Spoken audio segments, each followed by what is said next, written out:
अंतस्त्यक्तकषायस्य निर्द्वन्द्वस्य निराशिषः यदृच्छया अगतो भोगो न दुखाय न तुष्टये।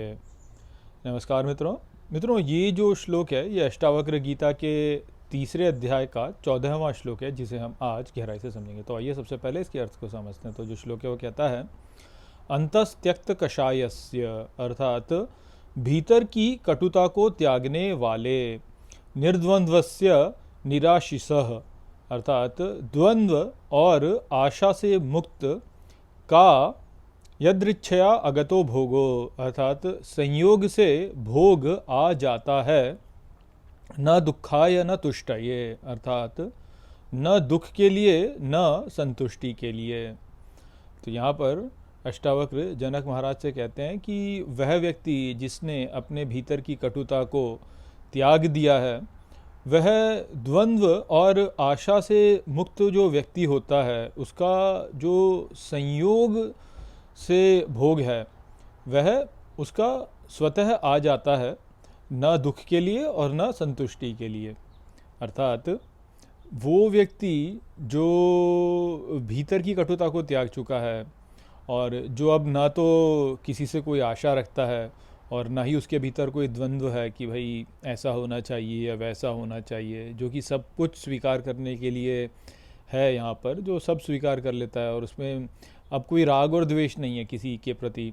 तो ऐसा जो व्यक्ति होता है, उसका जो भोग है, जो उसकी आवश्यकताएं हैं, जो उसके शरीर की आवश्यकताएं हैं, जो इस भवसागर को पार करने के लिए उसकी आवश्यकताएं हैं, वह उसके लिए स्वतः आ जाती हैं और ना तो वह उसे दुख देती हैं, ना ही वह उसे संतुष्टि प्रदान करती हैं।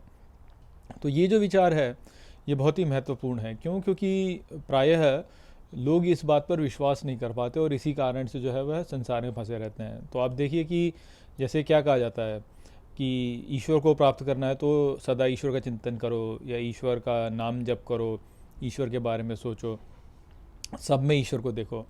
अब प्रायः जब ये विचार किसी ऐसे व्यक्ति को बताया जाता है जिसको कि अभी उतना ज्ञान नहीं है, जो अभी उतना जाना नहीं है, तो वो ये बोलेगा कि अरे यार इस चक्कर में यदि मैं पढ़ूंगा तो फिर तो मैं अपना जीवन निर्वाह कैसे करूंगा, मेरा जीवन कैसे चलेगा, यदि मैं सब में ईश्वर को देखने लगूंगा तो फिर मेरा जीवन कैसे चलेगा। परंतु बात यह ही है कि जैसे गीता में श्री कृष्ण ने कहा है कि तेषाम नित्याभियुक्तानाम योगक्षेमम वहाम्यहम, अर्थात तो ऐसे जो मेरे भक्त होते हैं उनका जो योगक्षेम है उसका मैं उठाता हूँ, मैं उसका भार उठाता हूँ। अर्थात व्यक्ति की जो भी आवश्यकताएं होती हैं उसको ईश्वर पूरा कर देते हैं, यदि व्यक्ति जो है वह अपने शुद्ध मन के साथ में ईश्वर के साथ जुड़ने का प्रयास करे। तो जो ये भीतर की कटुता है जो हमारे भीतर उत्पन्न हुई है, वो उत्पन्न ही वास्तव में इस कारण से हुई है क्योंकि हम योग में नहीं हैं, हम ईश्वर के साथ में जुड़े हुए नहीं हैं। हमको लगता है कि हमें करना है, हमें करने की आवश्यकता है। ऐसा हमें लगता है कि ये जो संसार है इसमें यदि हमको इसमें रहना है और अपने जीवन को चलाना है तो उसके लिए हमें प्रयास करना पड़ेगा। तो यदि हम ये प्रयास करेंगे तो हम फिर ईश्वर के बारे में कैसे सोचें, क्योंकि हमें तो फिर रोटी कपड़ा मकान ये सब जुटाने का प्रयास करना है। पर बात वास्तव में ऐसी नहीं है।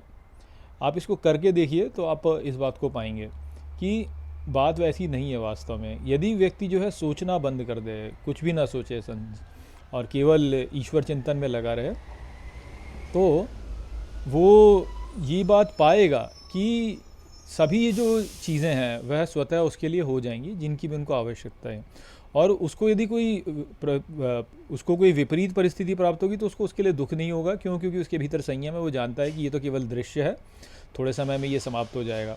और कोई यदि उसके लिए अनुकूल परिस्थिति उत्पन्न होती तो उससे वह संतुष्ट भी नहीं होगा। क्योंकि उसे पता है कि ये भी थोड़े समय के लिए है, उसके पश्चात जो स्थितियां हैं उसमें परिवर्तन हो जाएगा। तो क्योंकि वह जानता है कि इस संसार में परिवर्तन तो होगा ही, तो इसलिए अनुकूल परिस्थिति से वह संतुष्ट नहीं होता और प्रतिकूल परिस्थिति से वह दुखी नहीं होता।